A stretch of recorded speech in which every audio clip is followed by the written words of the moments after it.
Part 1. Hello? Oh, hello. I was hoping to speak to Jack Fitzgerald about renting a cottage. I'm his wife Shirley and we own the cottages together, so I'm sure I can help you. Great. My name's Tom. Some friends of ours rented Granary Cottage from you last year and they thought it was great.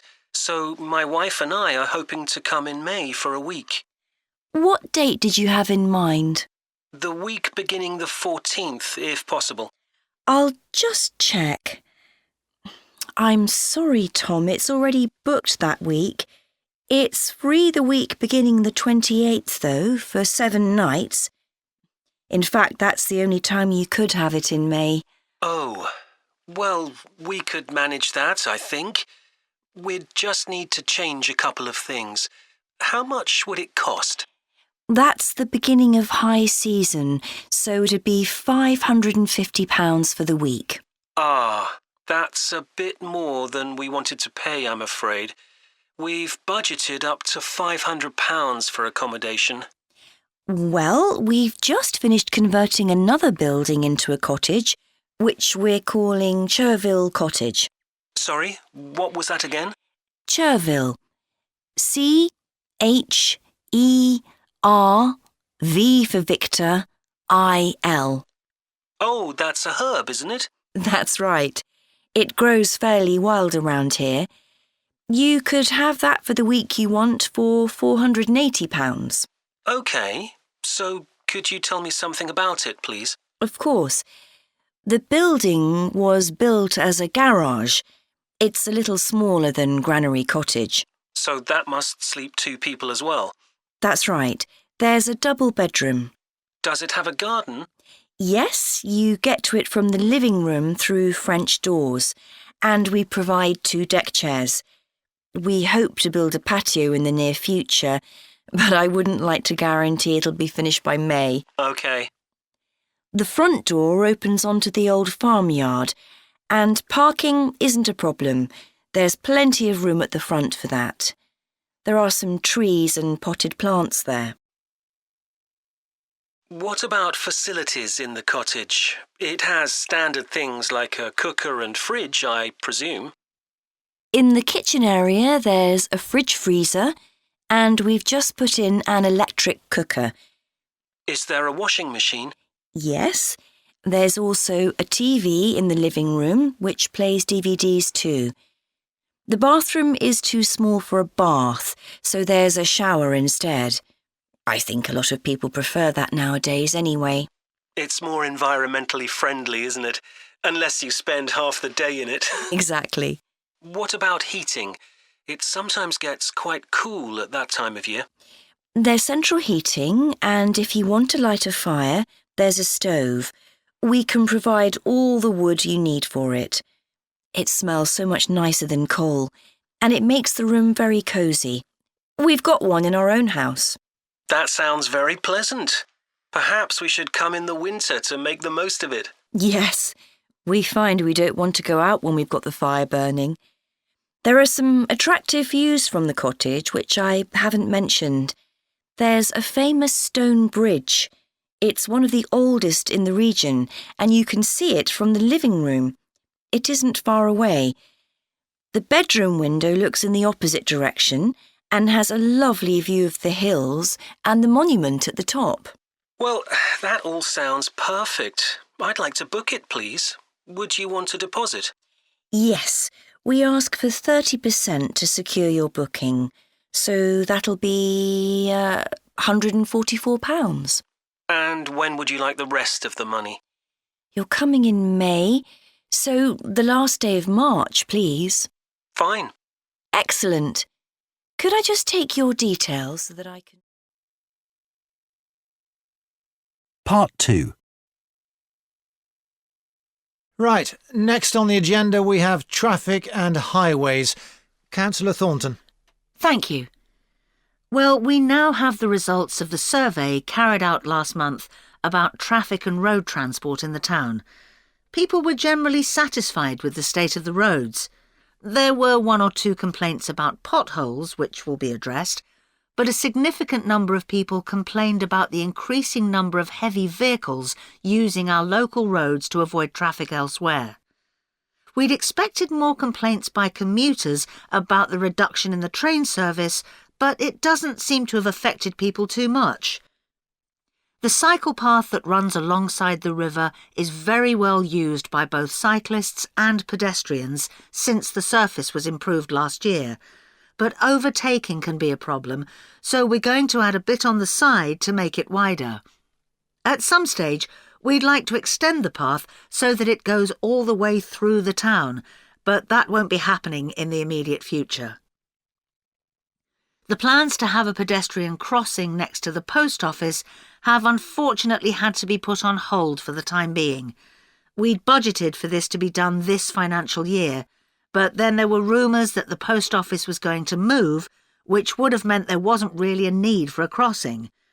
Now they've confirmed that they're staying where they are, but the Highways Department have told us that it would be dangerous to have a pedestrian crossing where we'd originally planned it, as there's a bend in the road there, so that'll need some more thought.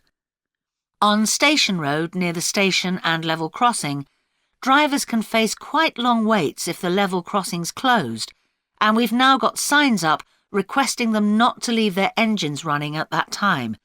This means pedestrians waiting on the pavement to cross the railway line don't have to breathe in car fumes. We've had some problems with cyclists leaving their bikes chained to the railings outside the ticket office, but the station has agreed to provide bike racks there. So next on the agenda is proposals for improvements to the recreation ground. Councillor Thornton again. Well, since we managed to extend the recreation ground, we've spent some time talking to local people about how it could be made a more attractive and useful space. If you have a look at the map up on the screen, you can see the river up in the north and the community hall near the entrance from the road. At present, cars can park between the community hall and that line of trees to the east, but this is quite dangerous for pedestrians, so we're suggesting a new car park on the opposite side of the community hall, right next to it. We also have a new location for the cricket pitch. As we've now purchased additional space to the east of the recreation ground, beyond the trees, we plan to move it away from its current location, which is rather near the road, into this new area beyond the line of trees. This means there's less danger of stray balls hitting cars or pedestrians. We've got plans for a children's playground, which will be accessible by a footpath from the community hall and will be alongside the river. We'd originally thought of having it close to the road, but we think this will be a more attractive location. The skateboard ramp is very popular with both younger and older children. We had considered moving this up towards the river, but in the end we decided to have it in the southeast corner near the road. The pavilion is very well used at present by both football players and cricketers. It will stay where it is now, to the left of the line of trees and near to the river, handy for both the football and cricket pitches. And finally, we'll be getting a new notice board for local information, and that will be directly on people's right as they go from the road into the recreation ground. Part 3. Now that we've done all the research into bike-sharing schemes in cities around the world, we need to think about how we're going to organise our report. Right. I think we should start by talking about the benefits. I mean, it's great that so many cities have introduced these schemes where anyone can pick up a bike from dozens of different locations and hire it for a few hours. It makes riding a bike very convenient for people. Yes, but the costs can add up, and that puts people on low incomes off in some places. I suppose so. But if it means more people in general are cycling rather than driving, then because they're increasing the amount of physical activity they do, it's good for their health. OK, but isn't that of less importance? I mean, doesn't the impact of reduced emissions on air pollution have a more significant effect on people's health? Certainly in some cities, bike sharing has made a big contribution to that, and also helped to cut the number of cars on the road significantly. which is the main point. Exactly. But I'd say it's had less of an impact on noise pollution because there are still loads of buses and lorries around. Right. Shall we quickly discuss the recommendations we're going to make? In order to ensure bike-sharing schemes are successful? Yes. OK. Well, while I think it's nice to have really state-of-the-art bikes with things like GPS, I wouldn't say they're absolutely necessary. But some technical things are really important, like a fully functional app, so people can make payments and book bikes easily. Places which haven't invested in that have really struggled. Good point. Some people say there shouldn't be competing companies offering separate bike-sharing schemes, but in some really big cities, competition's beneficial. And anyway, one company might not be able to manage the whole thing. Right. Deciding how much to invest is a big question. Cities which have opened loads of new bike lanes at the same time as introducing bike-sharing schemes have generally been more successful.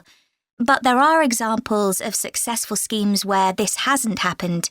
What does matter, though, is having a big publicity campaign. Definitely. If people don't know how to use the scheme or don't understand its benefits, they won't use it. People need a lot of persuasion to stop using their cars. Shall we look at some examples now and say what we think is good or bad about them? I suppose we should start with Amsterdam, as this was one of the first cities to have a bike-sharing scheme. Yes, there was already a strong culture of cycling here. In a way, it's strange that there was such a demand for bike sharing, because you'd have thought most people would have used their own bikes. And yet it's one of the best used schemes. Dublin's an interesting example of a success story. It must be because the public transport system's quite limited. Not really. There's no underground, but there are trams and a good bus network. I'd say price has a lot to do with it.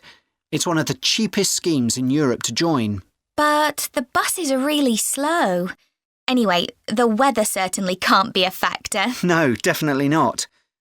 The London scheme's been quite successful. Yes, it's been a really good thing for the city.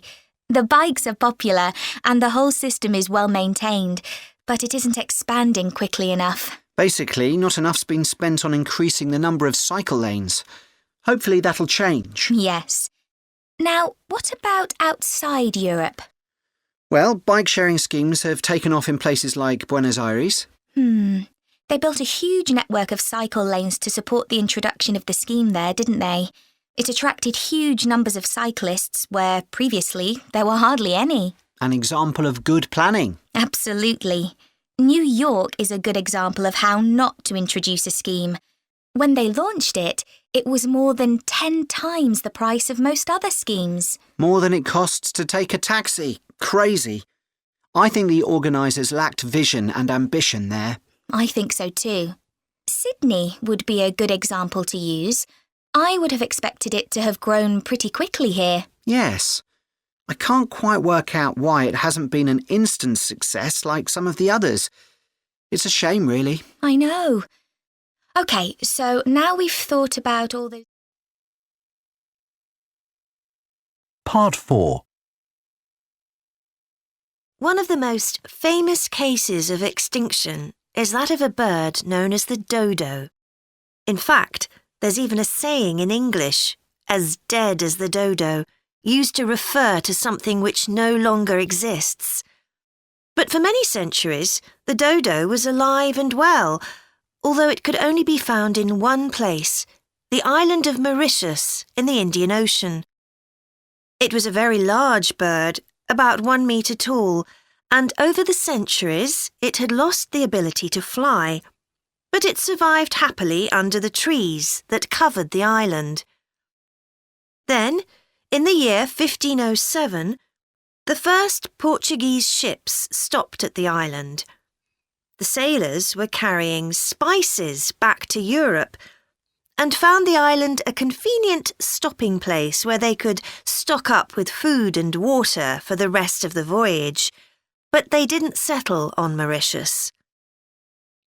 However, in 1638, the Dutch arrived and set up a colony there. These first human inhabitants of the island found the dodo birds a convenient source of meat, although not everyone liked the taste. It's hard to get an accurate description of what the dodo actually looked like. We do have some written records from sailors and a few pictures, but we don't know how reliable these are. The best-known picture is a Dutch painting in which the bird appears to be extremely fat, but this may not be accurate. An Indian painting done at the same time shows a much thinner bird. Although attempts were made to preserve the bodies of some of the birds, no complete specimen survives. In the early 17th century, 4 dried parts of a bird were known to exist. Of these, 3 have disappeared, so only one example of soft tissue from the dodo survives, a dodo head. Bones have also been found, but there's only one complete skeleton in existence. This single dodo skeleton has recently been the subject of scientific research, which suggests that many of the earlier beliefs about dodos may have been incorrect. For example, early accounts of the birds mention how slow and clumsy it was.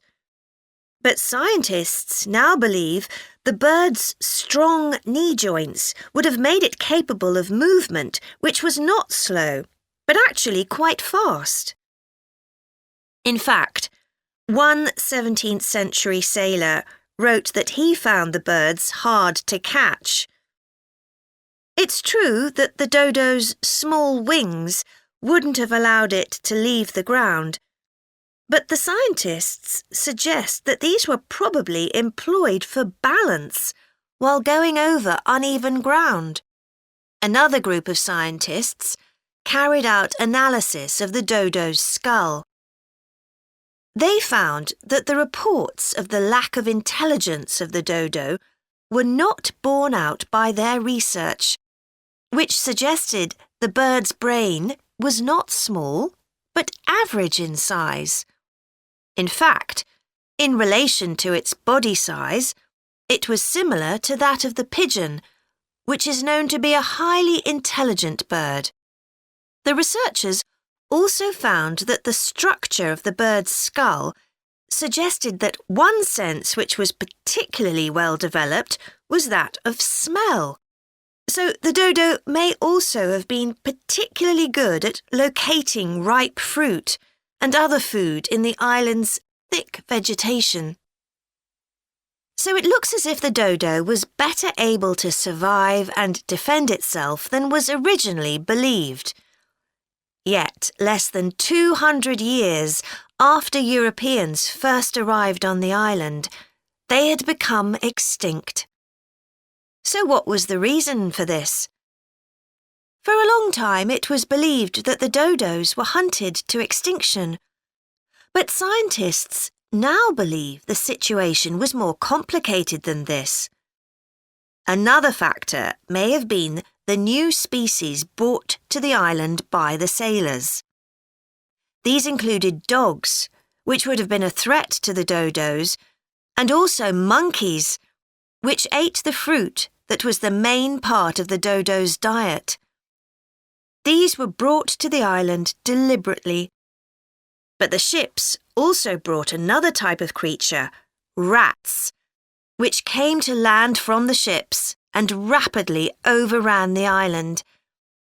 These upset the ecology of the island, not just the dodos, but other species too.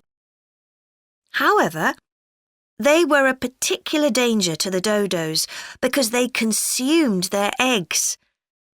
And since each dodo only laid one at a time, this probably had a devastating effect on populations. However, we now think that probably the main cause of the bird's extinction was not the introduction of non-native species, but the introduction of agriculture. This meant that the forest, that had once covered all the island and that had provided a perfect home for the dodo was cut down so that crops such as sugar could be grown.